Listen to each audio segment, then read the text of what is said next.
जो खास तौर पे जो यहाँ पे वर्कर है, माइग्रेंट वर्कर, उनको काफी इससे लाभ मिलेगा, फायदा मिलेगा। Now, when you finish your job and when you leave the country, you have to wait for 2 years to come back. Now, once this law is effective, there is no 2-year ban for you. और अभी जो यहाँ का कतार का कानून है वो ये कहता है कि अगर आपका कॉन्ट्रैक्ट पीरियड पूरा हो जाता है तो आप जो है 2 साल तक कतार में वापस नहीं आ सकते, पर अब नए कानून के हिसाब से वो मियाद खत्म हो गई है। But you must remember that when your employment is terminated for misconduct and other disciplinary reasons, 4 years ban will be there. पर आपको अब ये भी ध्यान देना है, अगर आपका उन्होंने कॉन्ट्रैक्ट बीच में निरस्त कर दिया, बीच में खत्म कर दिया, जो आपका जो उसका जो भी कॉन्ट्रैक्ट का जो भी उसका समय होगा उससे पहले अगर खत्म कर दिया अनुशासनहीनता की वजह से कि आप अनुशासन में नहीं है या कोई और कंपनी ने आप पे आरोप लगाया, तो आप 4 साल तक कतार में नहीं आ सकते।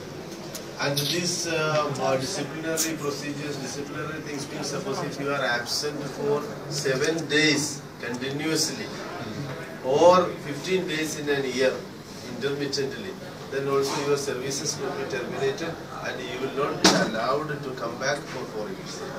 और अनुशासनहीनता की अगर बात कर रहे हैं तो वो ये कह रहे हैं कि अगर आप 1 हफ्ता तक काम पे नहीं जाएंगे या पूरे साल में 15 दिन तक किसी ना किसी वजह से आप काम पर नहीं जाएंगे, छोड़ते जाएंगे, तो अभी कंपनी जो आपको 4 साल तक प्रतिबंध लगा सकती है, बैन लगा सकती है कतार में आने के लिए। So you must remember that suppose when you go for vacation, if you are coming late, you must take permission from the company if you are late more than 7 days.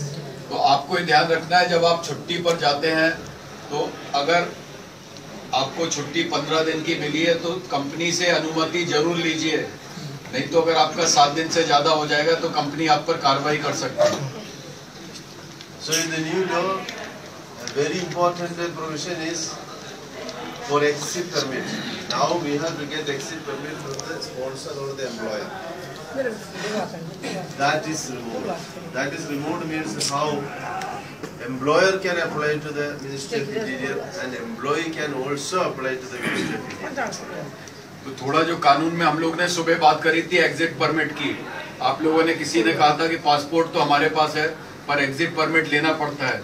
नए कानून के हिसाब से आप जो है मिनिस्ट्री ऑफ इंटीरियर के माध्यम से एग्जिट परमिट प्राप्त कर सकते हैं।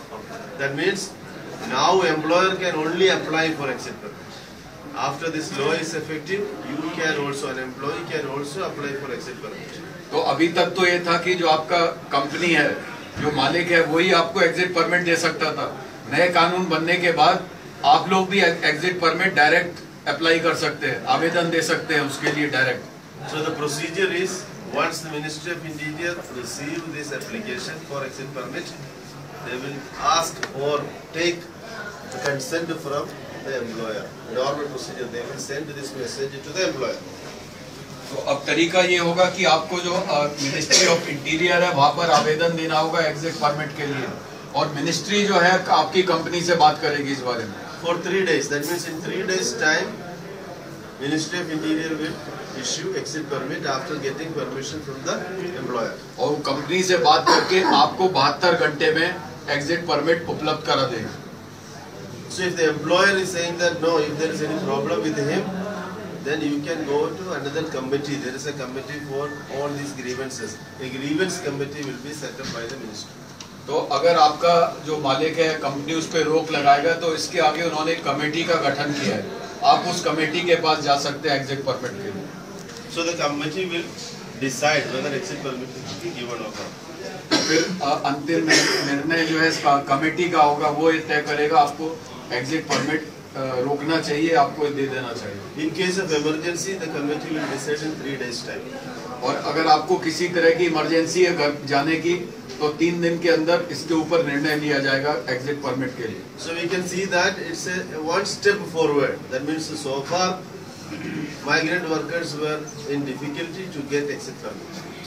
तो मैं कहूँगा ये जो नया कानून आ रहा है ये एक कदम आगे है, तो अभी तक आप लोगों को एग्जिट परमिट लेने में बहुत मुश्किलात का सामना करना पड़ता था। At least an employee or a migrant worker can straight away contact the Ministry of Interior for exit permit.